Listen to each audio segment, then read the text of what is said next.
Hey everybody, how is it going? Welcome back to my channel. In this video, I want to go over MULN Automotive, ticker symbol MULN. Haven't done an update video on this company in about a week or so.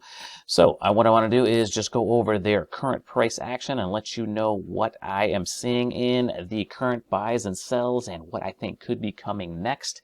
And then after that, I want to get into the overall market. I've been on vacation for about 6 days or so, a lot has happened since I've been gone. It seems like every time I go on vacation, we either have a big up move or a big down move in the market, and we definitely had a big up move since I was gone. So what I want to do is go into the market charts and just let you know what I am seeing and what could be coming next in the overall market.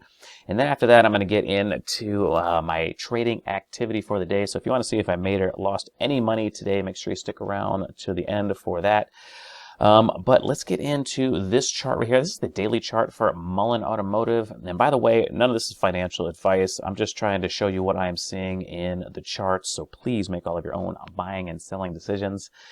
But getting into this daily chart for MULN Automotive, you can see we're having a little bit of a doji day today, and that is actually a good sign for this uptrend. Since I've been gone, this thing has just been skyrocketing up, and I unloaded a few contracts on Monday, so I'm still holding on to 1/3 of my original position in the contracts that are expiring next month. So still have a little bit of time left on those, and with the 2/3 of the position that I've already gotten rid of, they've more than paid for the entire position. So this last 1/3 is free, so I might as well let it ride.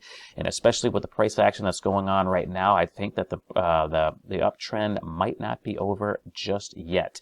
Now, what I would see that would make me a little bit concerned is if we had a big red reversal day, kind of like right here, and if we had, big volume. If we had that, then I would definitely be getting rid of the rest of my contracts, because normally when you see something like that, the market will end up fading down for a while after that. And I think MULN had a little bit of a run back here in October and November. Actually, I'll have to scroll back because the volume lately has been so big you can't even see the volume from back then. But yeah, like this day right here is probably would have been my sell signal right here. If you had a major reversal, big red candle on some very big volume, that would be my signal to get out, because normally the market just kind of fades after that. So that's what I'm waiting for in MULN. And the fact that we haven't had that just yet, actually let me go back to the present day.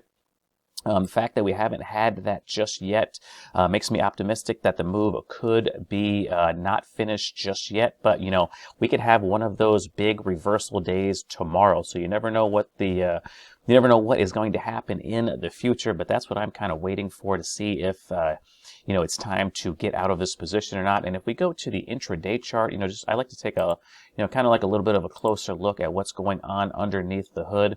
You can see even in this little pullback that it's had, it's still kind of trending up. It hasn't broken this uptrend just yet, even though it's getting rather close. Actually, let me draw that right there. That's probably a little bit more indicative of what is going on. Oops, gosh darn it, this thing is a little touchy for me. You can see that it is awful close to breaking that trend line, but the fact that the volume still looks good, it makes me think that even if it does break it, it probably will be temporary. And we also have this support area down here right around 290. So if it does break this trend line, chances are it's probably going to find some support there. But, if you zoom in, you can see all of the candles are still nice and green. You haven't really seen any red ones breaking over the top of any of the big green candles. So this company for right now is still under accumulation. So that makes me just want to sit tight with the rest of my call options, and hopefully we get another explosion to the upside. All right, so let's get into the overall market. Right here I have the QQQ, which of course is the ETF for the NASDAQ. And since I was gone, we had a very nice sharp move up, blasting through the 50-period simple moving average. And that figures, whenever I go on vacation, I always seem to miss some great opportunities. But I remember this day before I left, I was just about as bearish as I've ever been, or at least I've been in a very, very long time. I thought for sure that this bottom was going to get taken out and we were going to have some acceleration to the downside. Even some of the commentators on TV that I listened to that just kind of seemed like they're permabulls. It almost seemed like they were throwing in the towel as well in the short term. So I should have known that that was a bottom. Now, since I was going on vacation, I wasn't going to have any shorts in the market, and I'm glad that I didn't, because those would have stopped me out very quickly. But looking at this move that we've had over this last week, we can see it took out this pivot right here. So that means that odds favor that this low right here is probably going to hold for at least quite a while, at least a few weeks, I would think, unless something, really took a massive turn for the worst in the world and in the markets. And it just seems like things can't get a whole heck of a lot worse, with everything that's going on in the Ukraine, with commodity prices soaring, energy prices soaring. It just doesn't seem like, it kind of seems like all of the negativity is already priced in, and the only way we can go is up. But things can always take a massive, turn for the worse if there's some kind of black swan event. So we always have to keep that in mind. But looking at today's price action, it almost seems like we're running out of steam. It seems like the market is rather tired. After, hitting that 50-period simple moving average a few days ago, I was kind of thinking it was going to roll over a little bit, but it blasted right through it the next day. And, this could just be a consolidation day because it is holding above the lows from yesterday. So it's technically a pretty good sign for the overall market. Just the feeling that I'm getting looking at today's price action, it just seems like the market is rather tired. And I wouldn't be a bit surprised, if we get a couple of days to the downside after today. Now, the level that I was looking at for the next area of major resistance was right about here, right about 363 all the way to about 367, maybe just a little bit tighter than that. But we also have, not only these areas of resistance right here, but we also have that 200-period simple moving average in the way as well. So that was the area that I was thinking the Qs are probably going to end up running to until they roll over. But like I said, today's price action just makes me think that it's a little bit tired. But if we do get a sharp move up the rest of the week, I probably will look to take on a really short-term, short position in the market. I wouldn't expect more than a day or two to the downside, but that's what I am thinking is going on with the QQQ. If we take a look at the spider, which of course is the S&P 500. You can see yesterday we reclaimed that 200-period simple moving average, and the market is starting to get a little bit tired as well on the SPY. It is falling just a little bit below that 200-period simple moving average, but that really isn't all that big of a deal, especially after a big move up like this. Tomorrow's price action and how the market closes today, there's still about an hour or so left in the trading day. So if we have a sharp close to the downside, we're probably going to get some more follow through tomorrow. But if we have a strong close, we could be taking out the high from yesterday. So the spider, I think, is looking the best simply because it has, recaptured that 200-period simple moving average, even though it's fighting with it today. But taking a look at the Dow Jones Industrial Average, a little bit below that 200-period simple moving average, but above that blue line, which is the 50-period simple moving average. So about 3 days of consolidation going on in the Dow Jones, which is a good sign after this sharp move up. And if we take a look at the IWM, see the IWM doing a little bit more of an evening star formation after running into that resistance area that I had on the chart. So it's going to be interesting to see how the market reacts to, the weakness that's kind of coming in to all of the averages. Let's take a look at oil really quick, just because energy is so important.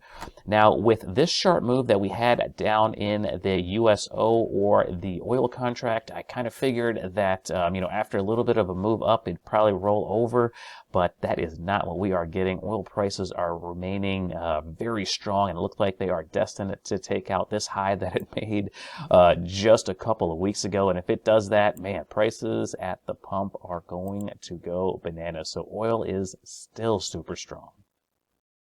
All right, so let's get into my trading activity for the day. I made one round trip trade. It was on the QQQs, and also entered into another swing trade. And I entered into that swing trade because Robert from Patreon was talking about it, and he's had the hot hand. So I'm going to ride it just a little bit longer. I'm going to ride his stock picks, not his hand, but I'm going to strike while the iron is hot and see if this next one works out as well.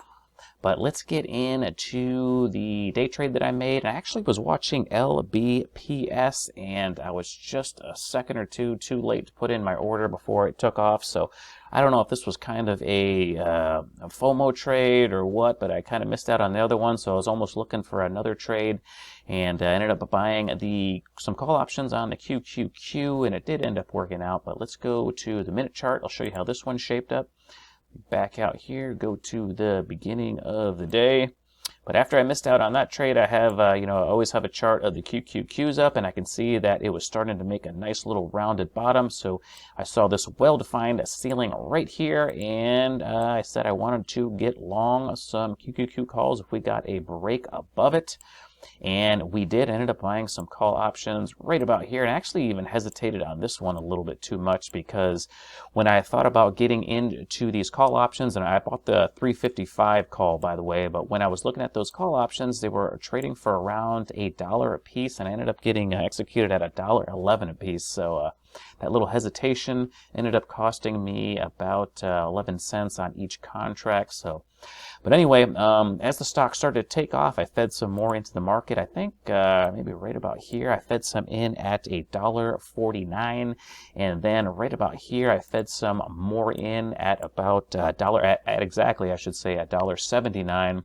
When it rolled over here, I was so close to just getting out of that remaining third. I sold them in thirds, and I was so close to getting out on the rest of the contracts right here, but I held on a little bit longer. It started to rally. Actually, let me go forward just a little bit more. But right about here is where I ended up selling the remaining third at $2.34. And as we can see, it ended up running a little bit higher.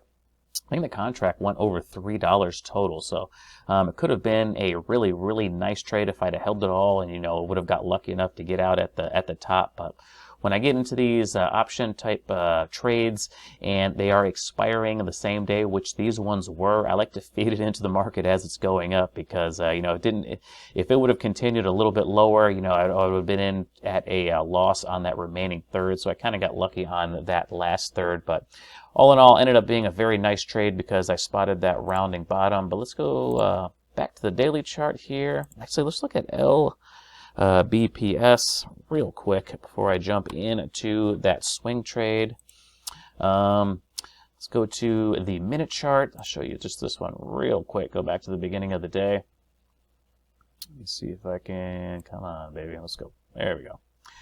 Anyway, this is where I wanted to enter my order right here. I saw this little ceiling happening. I started typing in my order, and it just exploded immediately, and then it got halted. It started going sideways. So I was like, son of a gun. If I'd have just got that in a couple of seconds earlier, that would have been an easy gain for me. But unfortunately, that's the way it goes sometimes. I just got to take a typing class because I type so damn slow. But let's go to that swing trade, and that was in GHSI. Robert's been watching this one for a little bit of a time here, and then of course I looked at this chart, and we can see that it's in the pressure cooker right here, kind of like the way MULN was before it had that nice explosion out of it. So hopefully the same thing happens with GHSI. This could be a move that could easily make it up to this 50-period simple moving average, and from right here that'll be about a 53% move. So I will take a 53% move any day of the week. I'm in at 27 cents, so hopefully we get a break to the upside. Normally when you get a consolidation like this where it just keeps getting tighter and tighter in between those moving averages, you usually get a pop one way or the other. So hopefully this one pops to the upside. But those were the trades that I made today. If you guys have any questions, leave it for me down there in the comment section. Or if you see any other interesting stocks that you think could be making some decent moves, by all means, leave that in the comment section as well. I'd love to hear any kind of trading opportunities you guys might see. But I'm going to end it right there. Thank you so much for watching my video all the way to the end. And until next time, take care, everybody.